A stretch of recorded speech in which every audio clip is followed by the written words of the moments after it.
5Q method for rapid assessment. आप लोगों ने ना नहीं है, मैं 5 क्वेश्चंस आपसे पूछूंगी, 5 सवालात आपसे पूछूंगी।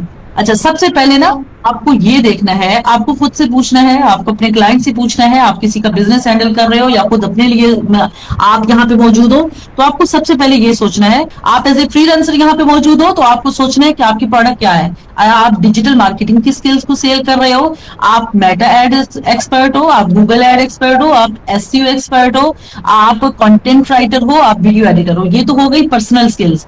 इसी तरीके से अगर आपकी प्रोडक्ट बेस्ड है, यानी आपका क्लाइंट है, वो स्किन केयर प्रोडक्ट बेच रहा है, वो क्लॉथिंग ब्रांड है, उसका कोई शूज ब्रांड है, उसका कोई फूड रेस्टोरेंट है, कुछ भी, कोई भी प्रोडक्ट, तो सबसे पहले आपको ये देखना है कि आप बेच क्या रहे हैं और उस बेचने का रिजल्ट क्या होगा।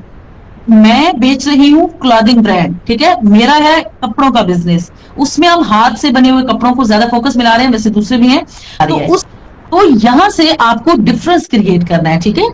उसके बाद प्रॉमिस, कि आप ऐसा क्या वादा कर रहे हैं कि जिसपे लोग आपकी तरफ मुतवज्जे हो रहे हैं। सिद्रा नसीम स्किल्स हब क्यों हम कोर्सेज ऑफर करते हैं, पेड कोर्सेज बहुत सारे इदारे ऑफर कर रहे हैं, हमें और उनमें डिफरेंस क्या है कि हम लोग लाइफ टाइम मेंटोरशिप का हम एक बहुत बड़ा वादा कर रहे हैं। लाइफ टाइम आप किसी की जिम्मेदारी ले रहे हो, आप किसी को अपने साथ रहने की यकीन दहानी करवा रहे हो। इवन मैं लोगों को ये भी कहती हूँ कि खुदा ना खास्ता सिद्रा नसीम नहीं रहती तब भी हमारा इदारा चलता रहेगा, मेरे पीछे इतने कैपेबल लोग मौजूद हैं जो इसको बहुत अच्छे से हैंडल कर सके इंशाल्लाह, और मैंने उनको इतना अच्छा ट्रेन किया हुआ है कि मैं ना भी हूं तो तब भी ये चलता रहे। तो आप प्रॉमिस क्या कर रहे हो अपने कस्टमर के साथ, आप अपने क्लाइंट को क्या ऐसा कह रहे हो, क्या ऐसा गारंटेड, क्या ऐसी गारंटी दे रहे हो कि जिसकी बेस पे आपका क्लाइंट आपके साथ जुड़ेगा, लोग आपकी बात सुनेंगे, ठीक है।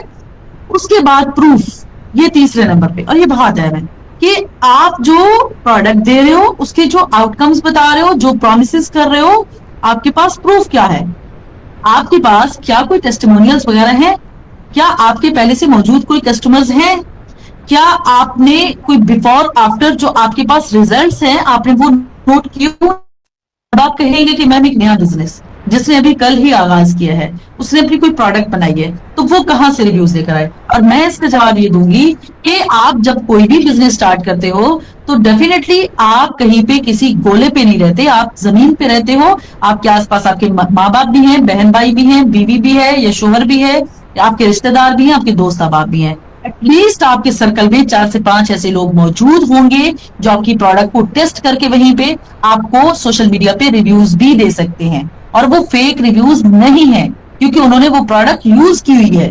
गलत तब है, और ये इस चीज को मैं इंतहाई गलत मानती हूँ, कि आप अपनी रेपुटेशन के लिए, आप अपनी प्रोडक्ट के लिए, अपनी ब्रांड बिल्डिंग के लिए किसी से भी यूज, ये बिल्कुल गलत बात है। आपका पहला स्टेप ही अगर बेईमानी होगा तो आपका बिजनेस या आपका ब्रांड नहीं चल सकता। तो आप टेस्ट करवाओ अपने साथ, जो ऑफलाइन आपके साथ लोग मौजूद हैं उनको कहो यार ये टेस्ट करो, अगर आपको ये चीज अच्छी लग रही है, आपकी स्किन पे इसका असर आ रहा है, आपको ये कपड़ा पहन के खूबसूरत लग रहा है, आपके लिए ये जूते कंफर्टेबल हैं, आपके लिए खाने की चीज अच्छी है, आप चेक करो और ऑनेस्ट रिव्यू वहां पे हमारे पेज पे जाके दे दो। उनमें से हो सकता है कोई एक दो आपको वीडियो में भी रिव्यू दे दें, तो ये आपका एक अच्छा स्टार्ट हो सकता है। यानी आपने जो प्रोडक्ट बताई, जो प्रॉमिस किया, आपने प्रूफ भी दे दिया। फिर अच्छा, जो मार्केटिंग होती है ना, ये खत्म होने वाला दायरा नहीं है। यानी ऐसा नहीं है कि मार्केटिंग को हम एक लंबी रस्सी की तरह ले, एक सिरा हमने शुरू किया, दूसरे सिरे से हमने एंड किया।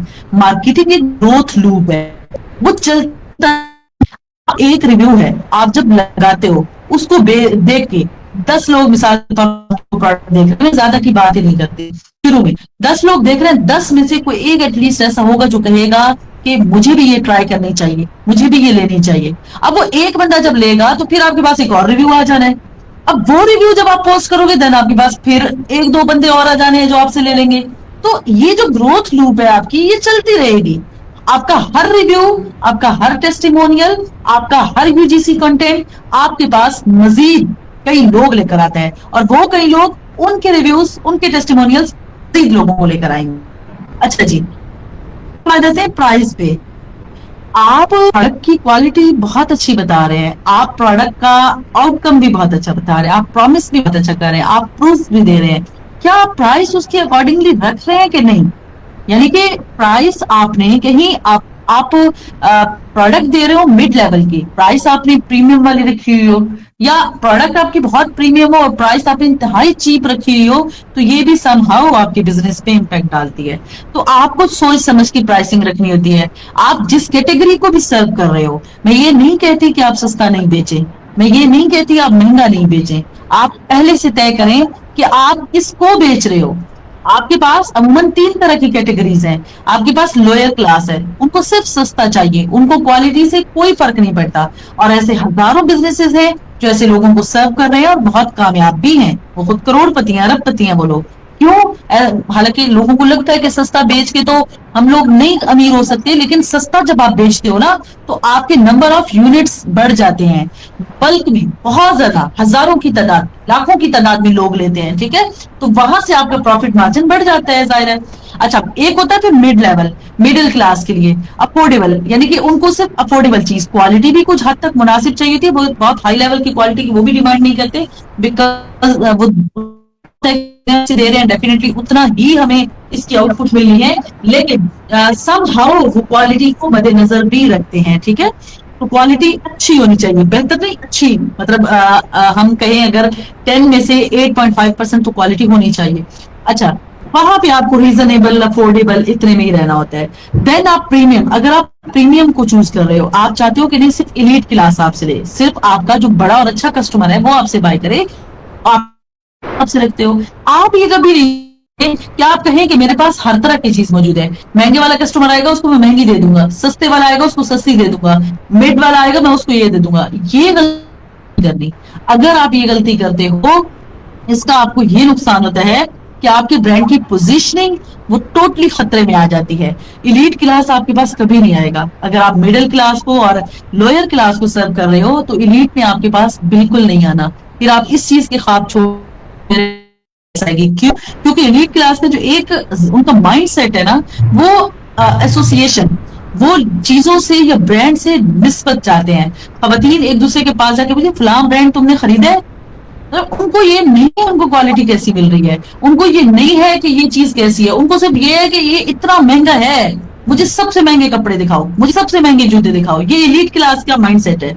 तो अगर आप एलीट को, अगर आप प्रीमियम कैटेगरी को चूज कर रहे हो, देन आपको मिडिल क्लास या लोअर मिडिल क्लास की तरफ नहीं आना चाहिए। उनको ये होता है कि जैसा मैंने पहना है कोई और ना पहने, और ऐसा मिडिल क्लास में या लोअर मिडिल क्लास में नहीं हो सकता, क्योंकि एक जैसी चीज बहुत सारे लोग खरीद सकते हैं, लेकिन एलीट क्लास में, अच्छा समटाइम फैशन डिजाइनिंग की दुनिया, चूंकि मैं खुद अभी इसी दुनिया से वाबस्ता हूँ, तो फैशन डिजाइनिंग की दुनिया में समटाइम ऐसे ऐसे डिजाइन भी बनते हैं कि वो सिर्फ एक पर्सन के लिए बनता है, वैसा डिजाइन किसी और के लिए बनता ही नहीं है। और वो डिजाइन अल्लाह गवाह है कि हम लोग जब देख रहे थे, क्योंकि हम लोग खुद प्रोडक्शन में है, मैन्युफैक्चरिंग में है, मुझे पता है, कपड़ा मैं खुद खरीदती हूँ, मैं डाई करवाती हूँ, मैं एम्ब्रॉयडरी करवाती हूँ, जिसकी टोटल कास्ट हमें 4000 समेत, फिनिशिंग समेत सब कुछ, वही ड्रेस हम दे रहे हैं कहीं 5000 का, 5500 का, या हद करेंगे तो 6000 का, वो भी उस सूरत में जब मार्केटिंग कास्ट हमारी बढ़ेगी तो। अच्छा, वही क्वालिटी, सेम फिनिशिंग, वो ब्रांड दे रहे हैं कहीं 80,000 का, कहीं 1 लाख का, कहीं 1.5 लाख का, और अगर कोई किसी सेलिब्रिटी ने उसको पहन लिया है तो वो फिर 5 से 10 लाख पे भी चला जाएगा। मतलब वो एक ही आर्टिकल से अंधा पैसा कमा रहे हैं। लेकिन फिर ये है कि उनके आर्टिकल्स भी तो कभी कभी बिकते हैं ना, मतलब ऐसा तो नहीं है कि रोज ऐसे कस्टमर उनके पास आ रहा है, तो उनको ये चीज भी फिर देखनी होती है। तो मैं गलत किसी को भी नहीं कह रही, मैं सिर्फ आपको ब्रांड पोजीशनिंग का डिफरेंस समझा रही हूँ कि आपको अपने बिजनेस की कैटेगरी जो है वो 100% श्योर होनी चाहिए कि आप किस कैटेगरी को सर्व कर रहे हो, ठीक है। उसके बाद हम आ जाते हैं पाथ पे। आप जो बेचना चाह रहे हो, आप वो किस तरीके से, जो किस रास्ते से। हाँ आसिम, आप बहुत हैरान हो रहे हैं, अब तो मैंने कम बताई, इससे भी बहुत महंगे महंगे ड्रेसेस हैं, हमारी सोच से भी ज्यादा। अच्छा, हाँ, यानी कि आप आया सेल का जो आपका फनल है, जो आपने मार्केटिंग फनल बनाना है, उसमें आप किस तरीके से कस्टमर को खुद तक ला रहे हो, आपको वो पाथ भी पता होना चाहिए। ये आप अपने क्लाइंट से पूछा करें कि ये चीजें आप मुझे बताएं, देन मैं आपको मार्केटिंग प्लान, मार्केटिंग स्ट्रेटेजीज, ये सारी चीजें मैं आपके साथ डिस्कस कर सकता हूँ या डिस्कस कर सकती हूँ। इसके बगैर मैं नहीं कर सकती, क्योंकि मुझे ये चीजें चाहिए आपकी बिजनेस की ग्रोथ के लिए। तो इस पे आपने काम करना है।